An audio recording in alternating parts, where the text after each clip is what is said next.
Assalamualaikum warahmatullahi wabarakatuh. Apa kabar hari ini? Perkenalkan, nama saya Zulfanita Didiskiana. Kalian bisa panggil saya Zulfa. Pada hari ini, kita akan membahas mengenai statistika deskriptif tentang penyajian data. Nah, statistika deskriptif sendiri yaitu membahas mengenai penyajian data dan peringkasan data sehingga informasi yang terkandung dalam data mudah dipahami.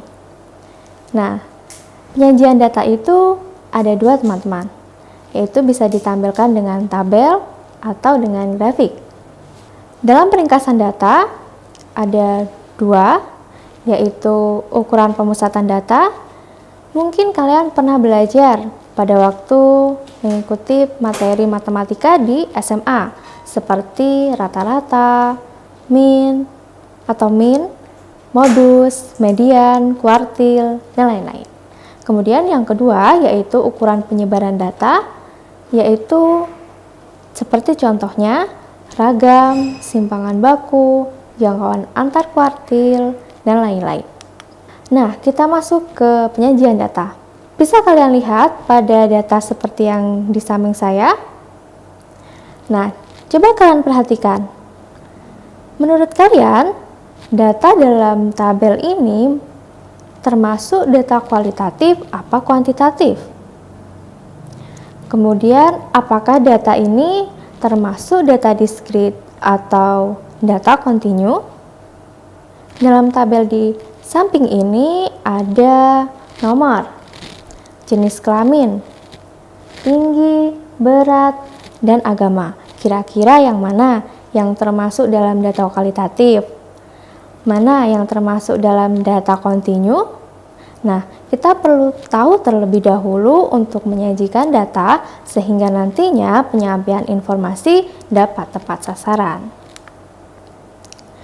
Untuk menyusun atau meringkas data menggunakan tabel, kita bisa menggunakan beberapa penyajian data. Namun, seperti yang saya jelaskan tadi, yang sudah saya sebutkan, bahwa kita harus terlebih dahulu tahu apakah dalam tabel atau dalam data itu data termasuk dalam data kuantitatif atau data kualitatif.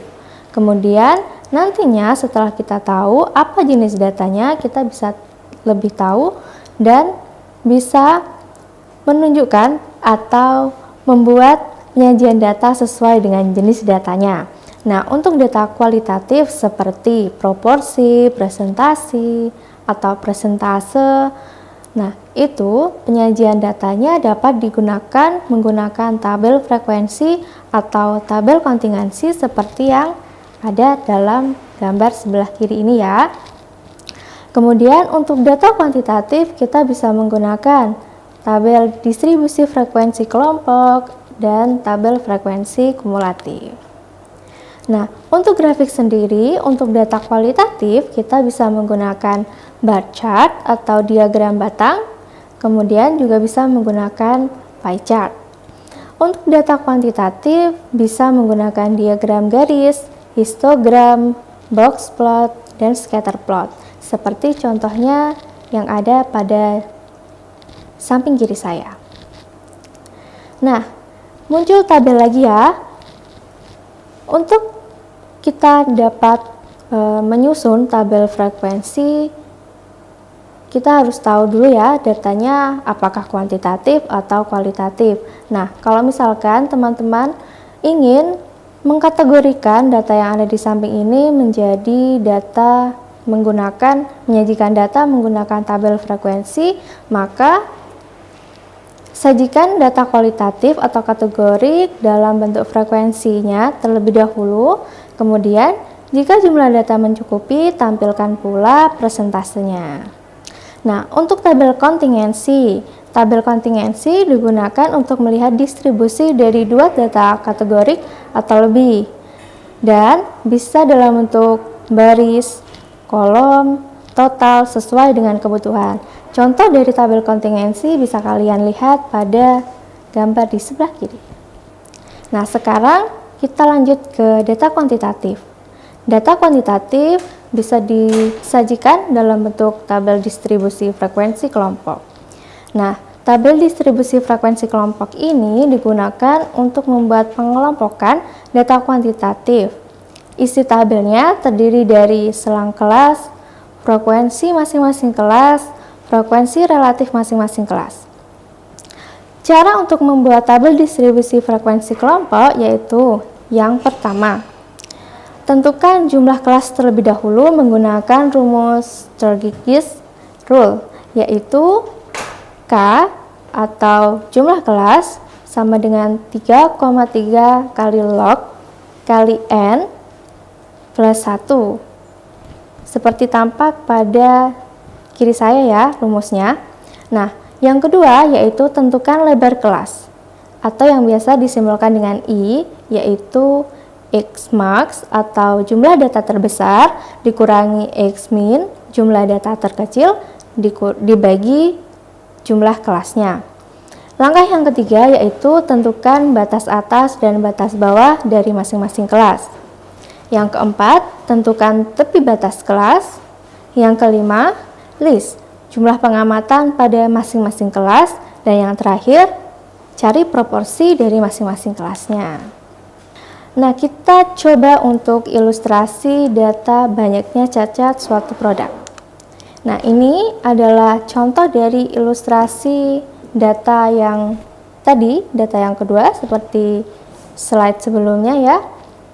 Tentukan terlebih dahulu jumlah kelasnya, kemudian tentukan lebar kelasnya, kemudian setelah ditentukan berapa jumlah kelas dan tepi batas atas kelas dan tepi batas bawah kelas. Kemudian kalian bisa memasukkan berapa jumlah frekuensi dari masing-masing lebar kelasnya. Sampai di sini apa sudah paham? Oke, kita lanjutkan ke grafik. Nah, jadi untuk grafik ini mengungkapkan banyak informasi dibandingkan dengan 1000 kata-kata. Grafik yang disajikan harus dapat dimengerti oleh pembaca. Seperti tujuannya statistika ya, ketika kita memvisualisasikan data, artinya informasi yang terkandung dalam data harus dapat terbaca. Nah, jika pembaca mempertanyakan apa maksud dari grafik yang disajikan, maka tandanya grafik yang dibuat belum baik. Nah, gunakan nalar untuk membuat grafik. Tentunya kita harus tahu terlebih dahulu datanya berjenis apa, apakah kualitatif atau kuantitatif, diskrit atau kontinu.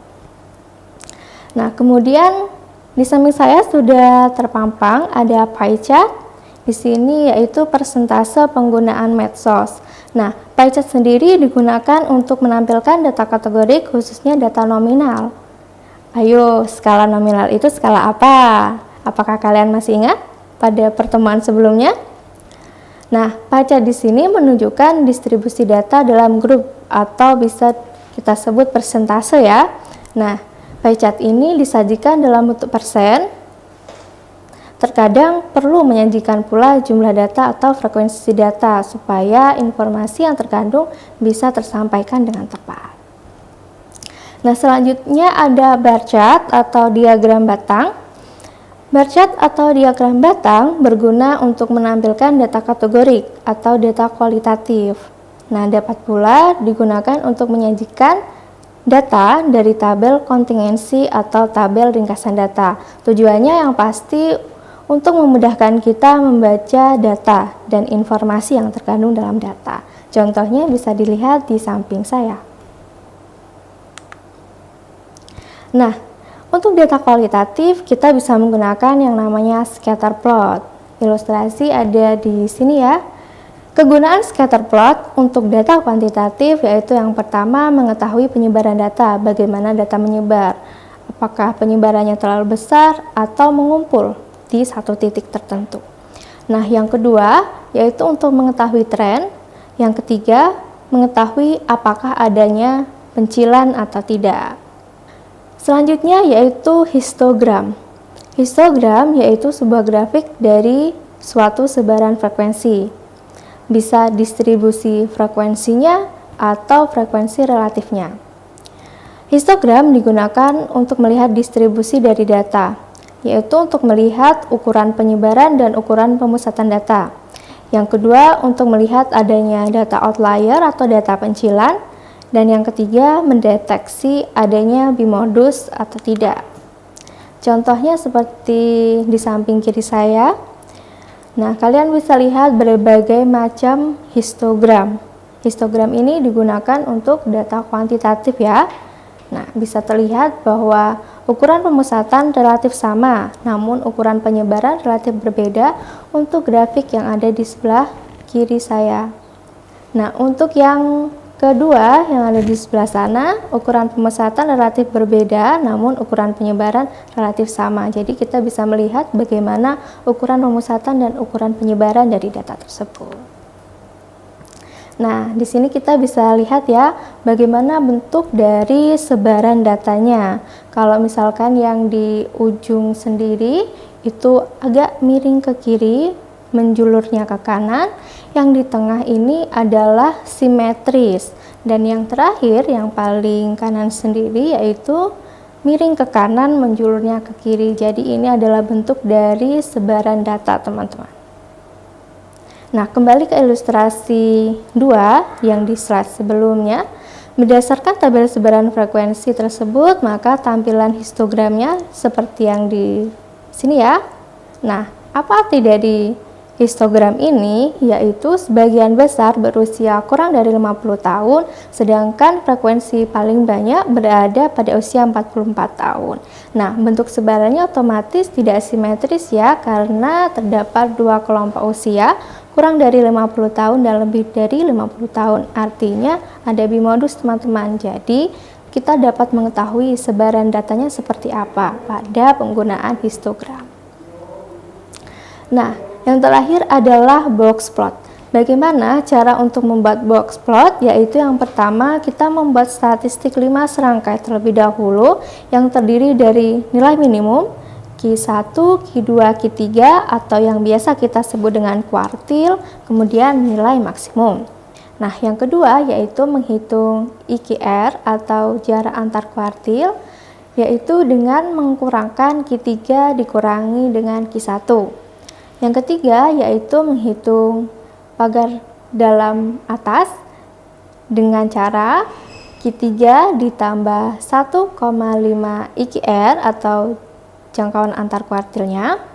Yang kedua yaitu menghitung pagar dalam bawah, yaitu dengan mengkurangkan Q1 dikurangi 1,5 IQR. Yang ketiga yaitu menghitung pagar luar atas, yaitu dengan cara mengkurangkan Q3 dikurangi 3 kali IQR. Dan yang terakhir yaitu menghitung pagar luar bawah dengan cara mengkurangkan Q1 dikurangi 3 IQR. Nah, untuk pagar dalam atas dan pagar dalam dan pagar luar ini untuk menentukan di mana nanti pencilan berada.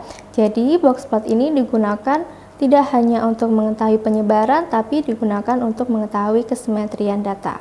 Nah, yang terakhir yaitu menentukan pencilan. Pencilannya ada di mana? Apakah masuk ke dalam pagar dalam atas atau pagar dalam bawah, atau pagar luar atas atau pagar luar bawah. Nantinya apabila pencilan masuk ke dalam pagar dalam atas atau pagar dalam bawah, itu dimaksud dengan pencilan minor. Kalau misalkan pencilannya terdapat di pagar luar atas atau pagar luar bawah, maka disebut pencilan mayor. Nah, apa kegunaan dari box plot? Yaitu yang pertama, untuk mengetahui penyebaran data. Yang kedua, mengetahui pemusatan data. Yang ketiga, mengetahui adanya pencilan atau tidak dalam data. Dan yang terakhir, yaitu untuk mengetahui kesimetrian data. Apakah data itu simetri, atau menjulur ke kanan, atau menjulur ke kiri. Seperti itu, teman-teman. Sampai di sini materi kita tentang penyajian data. Sudah paham kan sampai di sini? Terima kasih atas perhatiannya, kurang lebihnya mohon maaf. Saya akhiri, wassalamualaikum warahmatullahi wabarakatuh.